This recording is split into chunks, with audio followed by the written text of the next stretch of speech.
Dalam hal ini pidana bisa menyasar dua pihak, yaitu pihak yang diduga mengajukan dan pihak yang menuduh secara tidak. Itu kalau satu aset aja, misal kurang daftar sertifikat.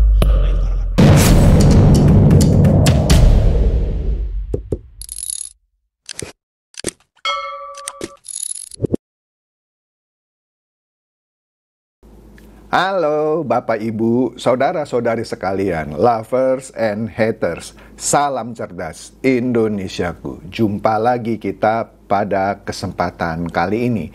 Bagi Anda yang belum subscribe channel saya, silakan subscribe channel saya.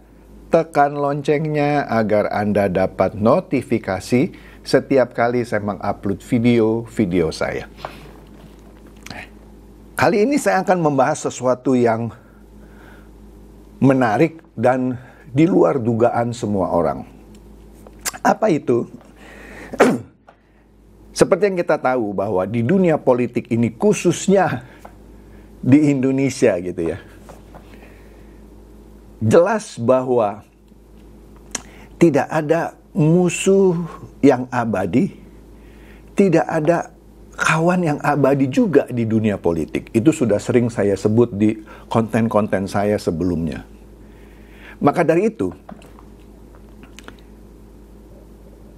bagi para sebut saja pendukung PDIP misalnya yang fanatik, ya, atau pendukung Nasdem yang fanatik, atau pendukung partai apa sajalah yang fanatik, yang kemudian memusuhi partai lain atau figur lain, dia akan kecewa ketika melihat ternyata figur dari partai politik idolanya tiba-tiba nyebrang gitu. Tiba-tiba nyebrang.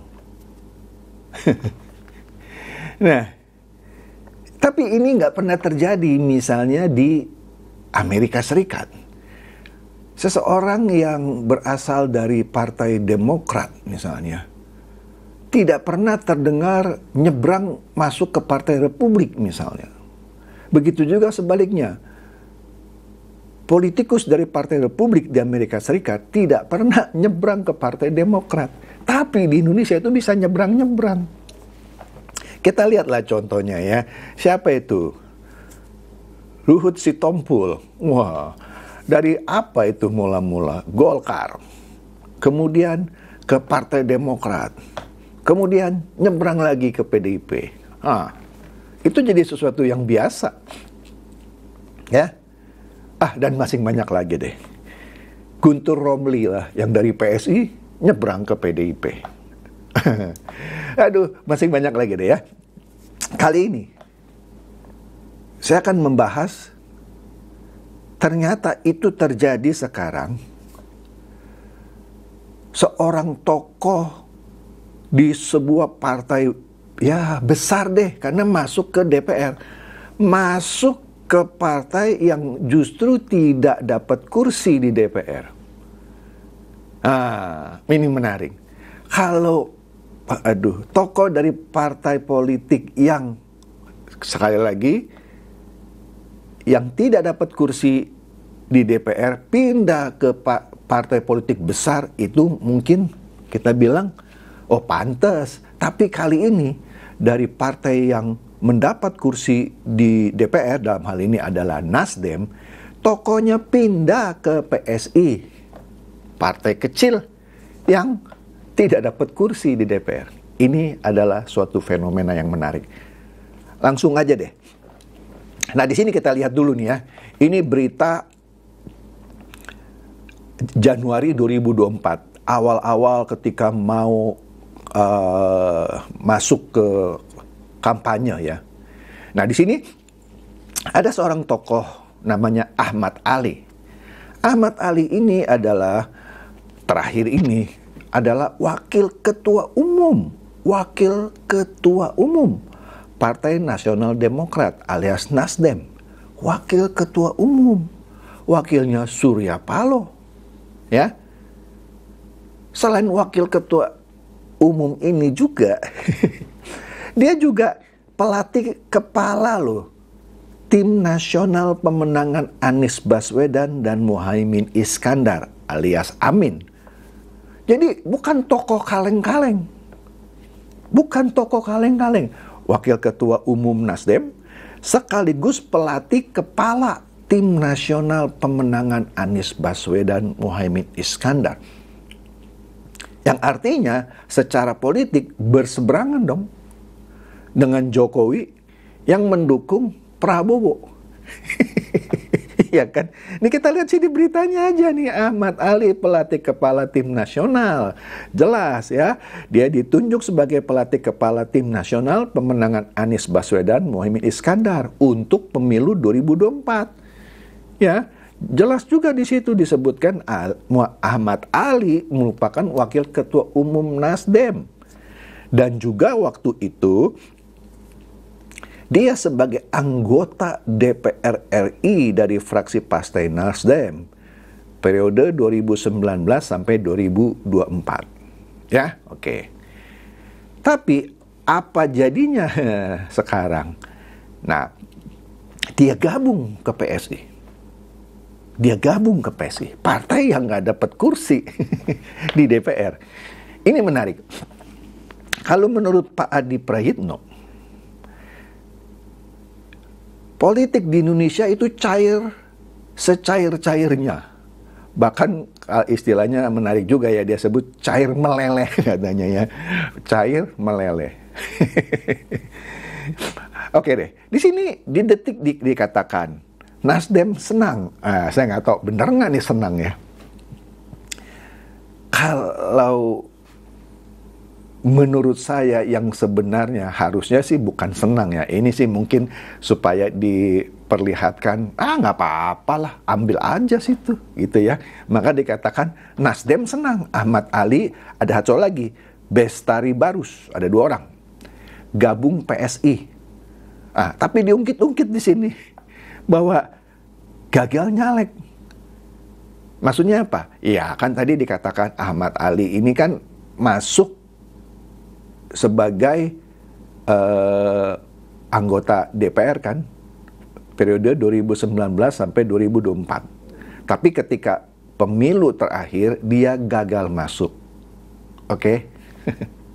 Nah, beritanya bilang bahwa mantan politikus Nasdem Ahmad Ali dan Bestari Barus resmi dilantik dalam struktur kepengurusan Partai Solidaritas Indonesia atau yang biasa orang sebut PSI ya. Nah ini Nasdem mengaku senang. Wih, ini mungkin istilah lain untuk mengatakan kecewa kali ya. Tapi mungkin senang juga, saya nggak ngerti ya. Lantaran katanya Ahmad Ali dan Bestari Barus diketahui gagal mencalonkan diri sebagai anggota legislatif. Ini lucu juga berita ya. Senang karena gagal mencalonkan diri. Atau mungkin dengan kata lain, ya sudahlah, dia juga produk gagal kali gitu ya. Sanalah masuk PSI lah. Mungkin, saya nggak tahu lah ya. Dikatakan kalau benar mereka berpindah partai, ya enggak apa-apa. Berarti mereka otomatis kehilangan hak keanggotaan Partai Nasdem. Nah, ini kita lihat, simak kata-katanya. Kalau benar, ya benarlah orang sudah dilantik gitu ya. Berarti teman-temannya di Nasdem juga nggak ada yang tahu bahwa dia keluar. Wah, ini menarik nih ya.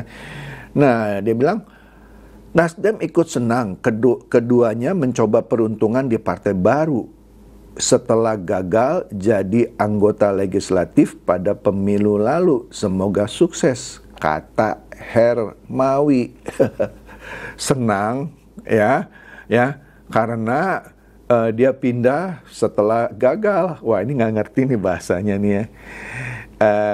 Menyatakan senang sekaligus nyindir gitu ya.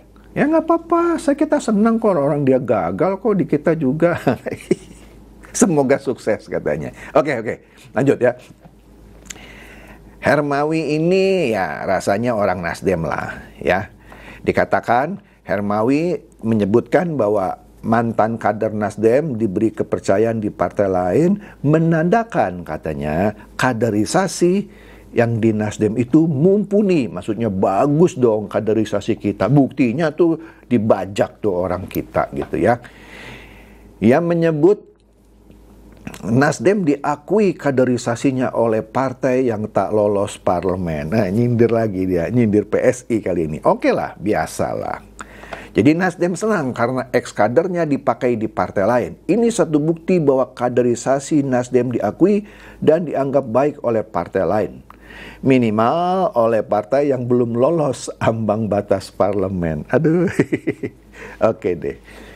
Sebelumnya katanya, Ketua Umum PSI yaitu Kaisang mengumumkan dan melantik pengurus DPP PSI periode 2025 sampai 2030. Kaisang menunjuk Ahmad Ali sebagai ketua harian hingga Raja Juli sebagai sekretaris jenderal. Ya, pelantikan itu digelar di Teater Kawasan Tamrin, Jakarta Pusat.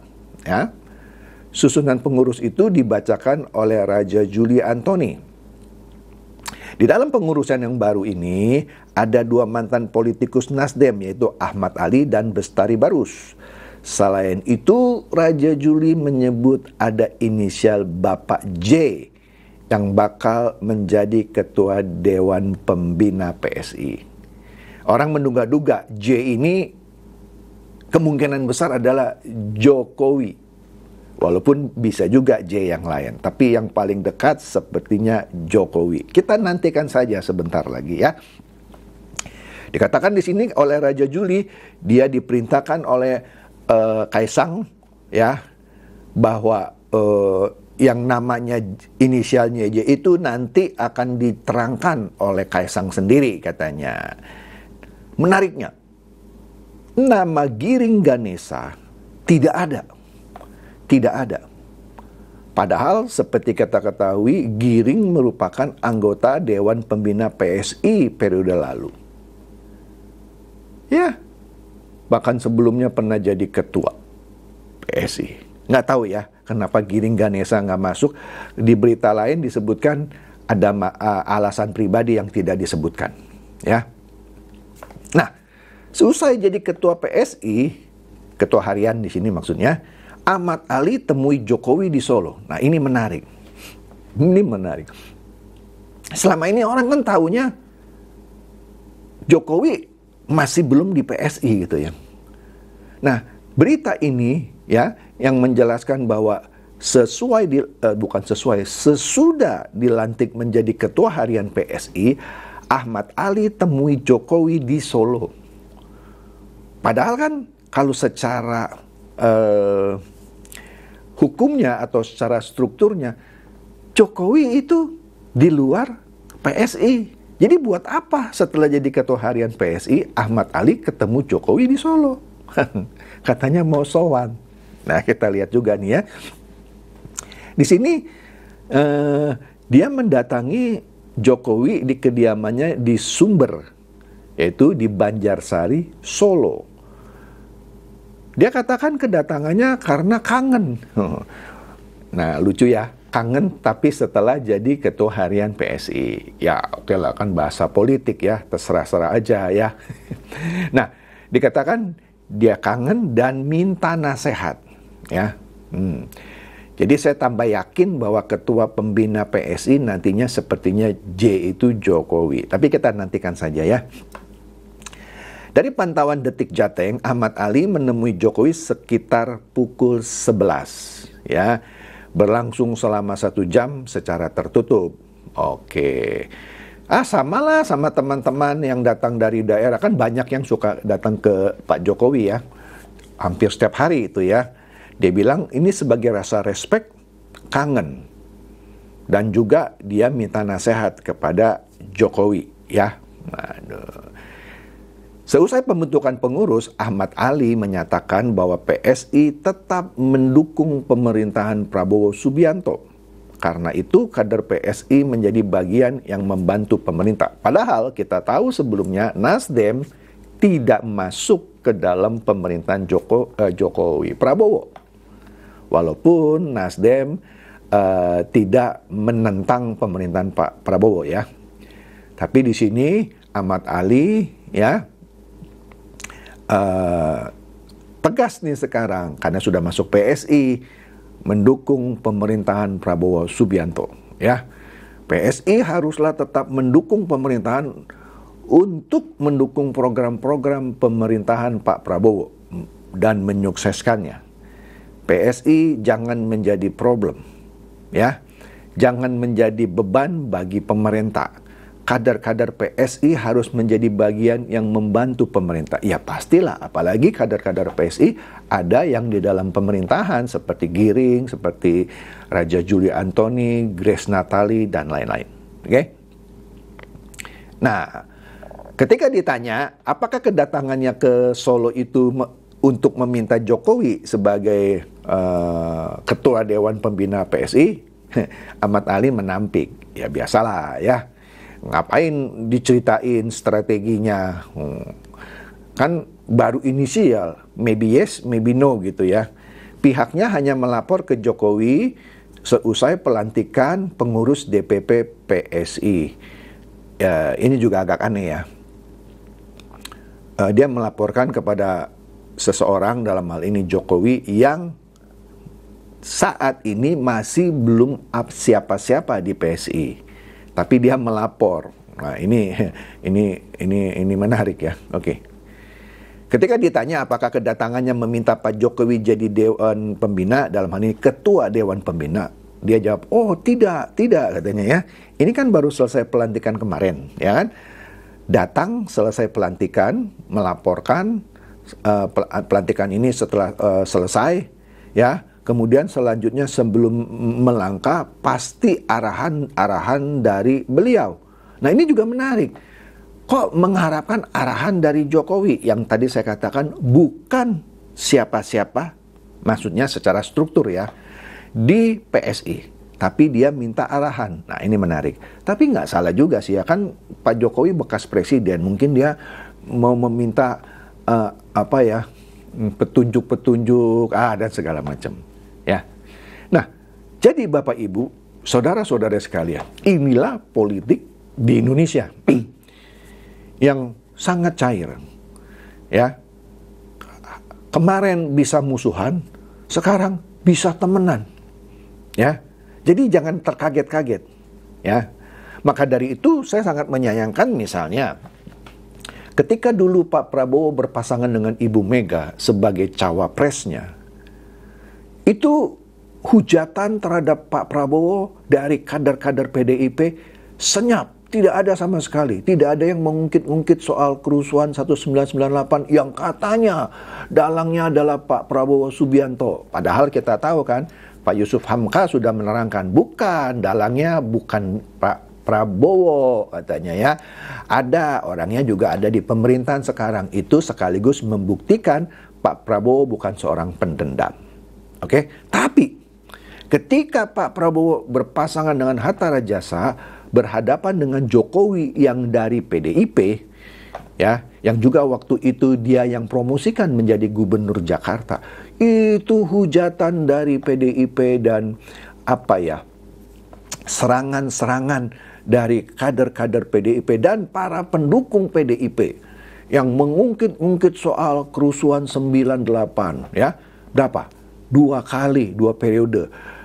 Kan Pak Prabowo 2 kali gagal nyapres, ya kan? Di 2 kali pilpres itu dia diserang habis-habisan. Nah, begitu juga di pilpres 2024 tetap dia diserang karena dia berhadapan dengan Ganjar. Tapi setelah politik nasi goreng ya, ketemu dengan Ibu Mega ya, membebaskan Hasto gitu ya, serangan-serangan itu hilang. Inilah politik kita ya. Jadi kok saya melihatnya sebagai sesuatu pertunjukan saja gitu ya, pertunjukan film lah, atau pertunjukan teater, atau pertunjukan sandiwara bahkan ya. Jadi bagi Anda yang terlalu fanatik gitu ya, jangan kecewa, Jangan kecewa juga. Misalnya, walaupun saya bilang sih ini agak jauh ya. Misalnya tiba-tiba Anies ditunjuk jadi bagian di pemerintahan Prabowo. Kan udah jelas ini, Mahfud sekarang ditarik nih, kemungkinan besar. Katanya, kan sudah ada beritanya, tapi kan belum dibentuk ini. Ya, tim reformasi Polri ini di pemerintahan. Walaupun sebelumnya Pak Mahfud menampik bahwa dia punya etika politik, kan dia tidak berkeringat untuk Pak Prabowo, dia tidak mau masuk ke pemerintahan sebagai Menko Polkam, katanya dulu pernah ditawari, tapi sekarang mau masuk. Tapi sudahlah ya, kan sudah dikatakan politik itu cair, nggak ada musuh yang abadi, tidak ada kawan yang abadi. Ya, yang ada adalah kepentingan yang abadi. Itu saja dari saya. Semoga ini mencerdaskan dan mencerahkan Anda semua. Silakan share video saya ini kepada teman-teman, sahabat, atau kerabat supaya mereka tambah cerdas dan tercerahkan. Seperti biasa, terima kasih.